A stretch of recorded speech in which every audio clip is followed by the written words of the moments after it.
તમે જોઈ રહ્યા છો ફટાફટ ગુજરાતી સમાચાર તાજા ત્વરિત અને સચોટ સમાચારો માટે અત્યારથી જ અમારી ચેનલને સબસ્ક્રાઇબ કરો અને બેલ આઇકન દબાવો જેથી કોઈપણ મહત્ત્વના સમાચાર તમારાથી છૂટી ન જાય। તો ચાલો શરૂ કરીએ આજના મુખ્ય સમાચારો।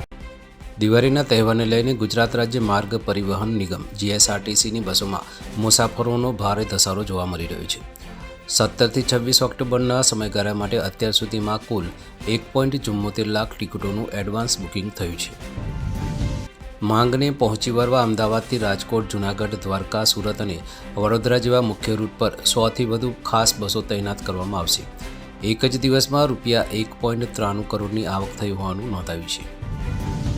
અમદાવાદના મણિનગર ખાતે આવેલા ટ્રાન્સ સ્ટેડિયમમાં આગામી શનિવારે 11 ઓક્ટોબરના રોજ 70મા ફિલ્મફેર એવોર્ડ્સનું આયોજન કરવામાં આવ્યું છે। આ મેગા ઇવેન્ટમાં વીઆઈપી મૂવમેન્ટ અને ટ્રાફિકની સમસ્યાને ટાળવા માટે તંત્રએ તે દિવસે કાંકરિયા તળાવ, કિડ્સ સિટી અને પ્રાણી સંગ્રહાલય સહિતના તમામ આકર્ષણો બંધ રાખવાનો નિર્ણય કર્યો છે। ગુજરાતના ખેડૂતો માટે રાહતના સમાચાર છે। હવામાન વિભાગની આગાહી મુજબ રાજ્યમાં આગામી 24 કલાક બાદ એટલે કે શુક્રવારથી બુધવાર સુધી ક્યાંય પણ વરસાદની આગાહી નથી। હવામાન વિભાગે નૈઋત્યના ચોમાસાની વિદાયના સંકેતો આપ્યા છે અને બાકીના ભાગોમાંથી ચોમાસાની વિદાય માટેની પરિસ્થિતિ અનુકૂળ બની રહી છે। તાપમાનની વાત કરીએ તો ઓક્ટોબર મહિનામાં મધ્ય, ઉત્તર અને દક્ષિણ ગુજરાતમાં મહત્તમ તાપમાન સામાન્ય નીચું અને સૌરાષ્ટ્ર કચ્છમાં સામાન્યથી ઊંચું રહેવાનું અનુમાન છે। ઇઝરાયલ હમાસ દ્વારા ગાઝા પીસ પ્લાન સ્વીકારાતા વ્હાઇટ હાઉસે પ્રમુખ ડોનાલ્ડ ટ્રમ્પને પીસ પ્રેસિડેન્ટ કહી નવાજ્યા છે। શાંતિ નોબેલ પ્રાઇઝની જાહેરાત પૂર્વે ટ્રમ્પે પોતાનું નામ નોમિનેટ કરાવ્યું છે। ટ્રમ્પ 7 જુદા જુદા યુદ્ધમાં શાંતિદૂત બન્યા હોવાનો દાવો કરે છે, જેમાં આઝરબાઈજાન અને આર્મેનિયા વચ્ચેનો સંઘર્ષ બંધ કરાવ્યો છે। તેમણે કહ્યું કે જો તેમને નોબેલ નહીં મળે તો નોબેલ કમિટી કોઈ બહાનું શોધશે। ગાંધીનગરના દહેગામના બહિયલ ગામમાં ત્રીજા નોરતે સોશિયલ મીડિયા પોસ્ટના મામલે થયેલા હિંસક તોફાન બાદ પોલીસ પરના હુમલા બાદ તંત્ર એક્શન મોડમાં આવ્યું છે। કાયદાનું કડક પાલન કરવા માટે 9 ઓક્ટોબરના રોજ વહેલી સવારથી જ ગામમાં બુલડોઝર એક્શન શરૂ કરાઈ હતી।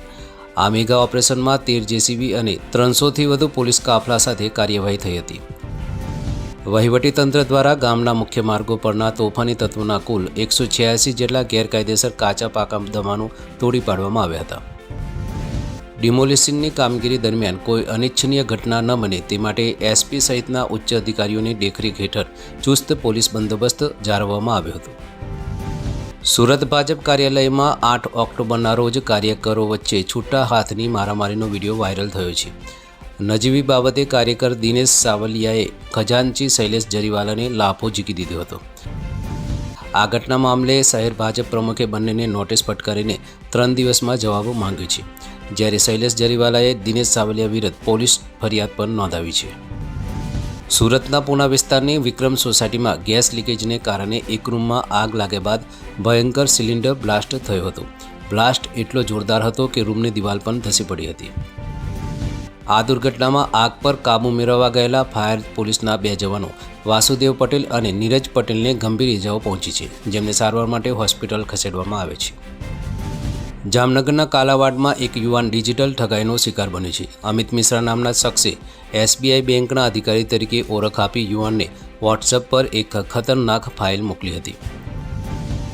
યુવાને yono.sbi.apk નામની આ શંકાસ્પદ ફાઇલ પર ક્લિક કરીને પોતાની બેંકની વિગતો ભરતા જ તેના ખાતામાંથી ગેરકાયદેસર રીતે કુલ રૂપિયા 2,35,000 ટ્રાન્સફર થઈ ગયા હતા। આ ઓનલાઈન છેતરપિંડી અંગે યુવાન દ્વારા કાલાવાડ પોલીસ મથકમાં ફરિયાદ નોંધાવવામાં આવી છે। પોલીસે આઈટી એક્ટની કલમો હેઠળ ગુનો નોંધીને આ બીજાબાજ ઠગાબાજની ઊંડાણપૂર્વક તપાસ શરૂ કરી છે। અયોધ્યામાં રામ મંદિરથી 25 કિલોમીટર દૂર પુરા કલંદર વિસ્તારના પાગલાધારી ગામમાં ગુરુવારે સાંજે પ્રચંડ વિસ્ફોટ થયો। ગેરકાયદેસર ફટાકડા બનાવતા એક ઘર સંપૂર્ણપણે ધરાશયી થઈ ગયું। વિસ્ફોટ એટલો જોરદાર હતો કે તેનો પડઘો 1 કિલોમીટર દૂર સુધી સંભળાયો। આ દુર્ઘટનામાં ઘરના કાટમાળ નીચે દબાઈ જવાથી પિતા અને 3 બાળકો સહિત કુલ 5 લોકોના મોત થયા છે। ઘટનાની જાણ થતાં જ પોલીસ અને બચાવ ટીમો તાત્કાલિક સ્તર પર પહોંચી હતી। વધુ લોકો ફસાયા હોવાની આશંકાના પગલે હાલમાં જેસીબીની મદદથી કાટમાળ દૂર કરીને બચાવ કામગીરી પૂરજોશમાં ચાલી રહી છે। રાજકોટના હીરાસર ઇન્ટરનેશનલ એરપોર્ટ પરથી 2 વર્ષ બાદ દિલ્હીની સવારની ફ્લાઇટ આવતીકાલ ફરી શરૂ થવા જઈ રહી છે। ઇન્ડિગોની 186 સીટર આ ફ્લાઇટ દરરોજ સવારે 8:05 વાગે રાજકોટથી ઉપડશે. આનાથી બિઝનેસ કોમ્યુનિટી અને રાજકીય નેતાઓ એક જ દિવસમાં દિલ્હી જઈને કામ પતાવી પરત ફરી શકશે. વડાપ્રધાન નરેન્દ્ર મોદીના જન્મદિવસથી અત્યાર સુધીમાં ગુજરાતભરમાંથી તેમને 1,11,75,000થી વધુ પોસ્ટકાર્ડ લખવામાં આવ્યા છે. આ સિદ્ધિએ world book of records, London અને લિમ્કા બુક ઓફ રેકોર્ડ્સમાં વિશ્વ વિક્રમ સર્જ્યો છે. મુખ્યમંત્રી ભૂપેન્દ્ર પટેલે સાબરમતી રિવરફ્રન્ટ પર આ પોસ્ટકાર્ડ્સ અને વિકસિત ભારત @2047 થીમ પરનું પ્રદર્શન ખુલ્લું મૂક્યું હતું.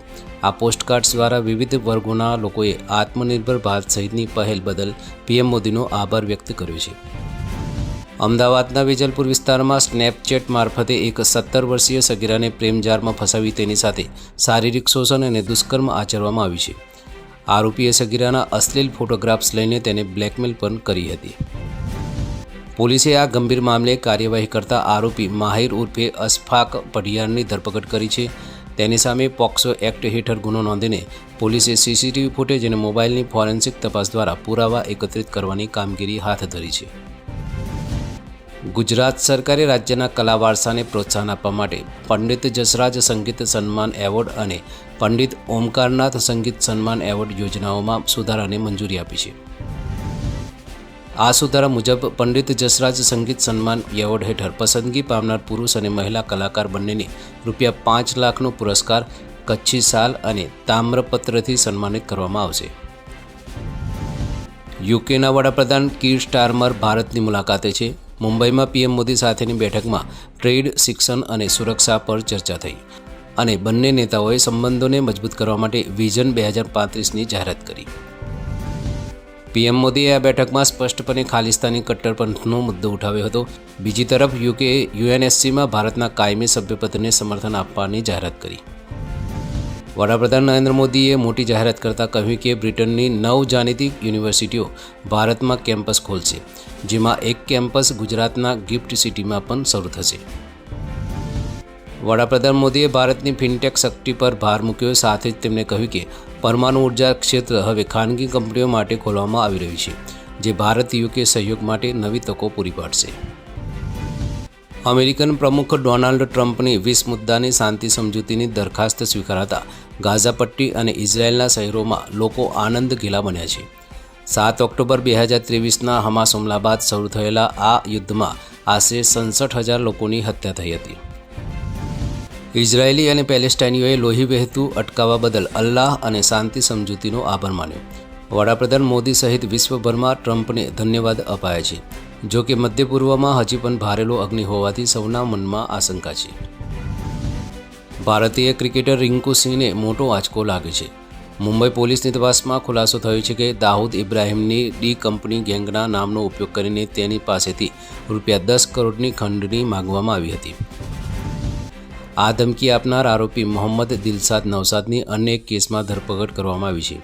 તેને રિંકુ સિંહના ઇવેન્ટ મેનેજરને ધમકીભર્યા ઈમેલ પણ મોકલ્યા હતા અને ખંડણી ન આપવા પર જાનથી મારી નાખવાની ધમકી આપી હતી. મધ્યપ્રદેશમાં કોલ્ડરીફ કફ સિરપ પીવાથી 23 માસૂમ બાળકોના મોત મામલે પોલીસે મોટી કાર્યવાહી કરી છે. સ્પેશિયલ ઇન્વેસ્ટિગેશન ટીમે એસઆઈટી કંપની શ્રીસન ફાર્માના માલિક એસ રંગનાથનની ચેન્નાઈમાંથી ધરપકડ કરી છે. તપાસમાં ખુલાસો થયો છે કે આ સિરપ નોન ફાર્માસ્યુટિકલ ગ્રેડ કેમિકલમાંથી બનાવવામાં આવ્યું હતું. સિરપમાં ઝેરી કેમિકલ ડાયએથિલિન ગ્લાયકોલ ડીઈજીનું પ્રમાણ નિર્ધારિત ધોરણ કરતાં 486 ગણું વધુ હતું. કંપનીએ પ્રોપિલિન ગ્લાયકોલ ખરીદ્યા બાદ તેની શુદ્ધતા ચકાસી નહોતી અને ખરીદીના કોઈ બિલ કે રેકોર્ડ પણ રાખ્યા નહોતા, જે કંપનીની ગંભીર બેદરકારી દર્શાવે છે. એસ રંગનાથનને ચેન્નઈની કોર્ટમાં રજૂ કરીને ટ્રાન્ઝિટ રિમાન્ડ મેળવ્યા બાદ વધુ પૂછપરછ માટે તેમને મધ્યપ્રદેશના છિંદવાડા લાવવામાં આવશે. આ વર્ષનો સાહિત્યનો નોબેલ પુરસ્કાર હંગેરીના પ્રસિદ્ધ લેખક લાસ્લો ક્રાસ્નોહોર્કોઈને એનાયત થયો છે. સ્વીડિશ એકેડમીએ તેમને વિનાશ અને ભયની વચ્ચે કલાની તાકાતને જીવિત રાખતા પ્રભાવશાળી વિલેખન માટે આ સન્માન આપ્યું છે. 1954માં જન્મેલા લાસ્લોની સૌથી જાણીતી કૃતિ સાતન ટાંગો છે, જેને પોસ્ટ મોડર્ન ક્લાસિક માનવામાં આવે છે. આ નવલકથા પર આધારિત 7 કલાક લાંબી બ્લેક એન્ડ વ્હાઇટ ફિલ્મ પણ કલ્ટ માસ્ટરપીસ બની ચૂકી છે. કચ્છમાં અજબ પ્રેમની ગજબ કહાની જેવો કિસ્સો સામે આવ્યો છે. પાકિસ્તાનના થરપારકરના સગીર પ્રેમી પંખીડા પરિવારે વિરોધ કરતા દરિયામાં ફેરવાયેલી રન સરહદ પાર કરી અંદાજે 60 કિલોમીટર અંદર સુધી ઘૂસી આવ્યા હતા. આ યુગલ સાંગવારી માતા મંદિર પાસે શ્રમિકોને મળતા ગ્રામજનોએ પોલીસને જાણ કરી હતી. કિશોરીએ ખુલાસો કર્યો કે તેના દાદાએ જ તેમને હિન્દુસ્તાન ભાગી જવાનું કહ્યું હતું. પોલીસે હવે બંનેને કબજામાં લઈ BSF દ્વારા ઝીણવટભરી તપાસ શરૂ કરી છે. અમેરિકાના 21 જેટલા ધારાસભ્યોએ રાષ્ટ્રપતિ ડોનાલ્ડ ટ્રમ્પને પત્ર લખીને ભારત સાથેના સંબંધો સુધારવાનો આગ્રહ કર્યો છે. પત્રમાં કહેવાયું છે કે ભારતમાંથી આવતા માલ પર ભારે ટેરિફ લાદવાથી મિત્રતાને ભારે નુકસાન થઈ રહ્યું છે. ટ્રમ્પે ભારત પર કુલ 50% ટેરિફ લાદ્યો છે. આ વધારાના ટેરિફથી અમેરિકનોએ વધુ મોંઘો માલ ખરીદવો પડશે અને ભારતીય નિકાસને રૂપિયા 5.4 લાખ કરોડનું નુકસાન થવાની ચેતવણી અપાઈ છે. ધારાસભ્યોએ ચેતવણી આપી છે કે જો ટેરિફ લાગુ રહેશે તો આ વ્યૂહાત્મક મિત્રતા જોખમાશે અને ભારત ચીન અને રશિયાની વધુ નજીક આવી શકે છે. ભારત ક્વાડ એલાયન્સનો ભાગ હોવાથી આ મિત્રતા વ્યૂહાત્મક રીતે મહત્વપૂર્ણ છે. તો આ હતા આજના ફટાફટ ગુજરાતી સમાચાર. વધુ સમાચારો અને અપડેટ્સ માટે અમારી સાથે જોડાયેલા રહો. ફરી મળીશું આવતીકાલે નવા સમાચારો સાથે. જય હિન્દ.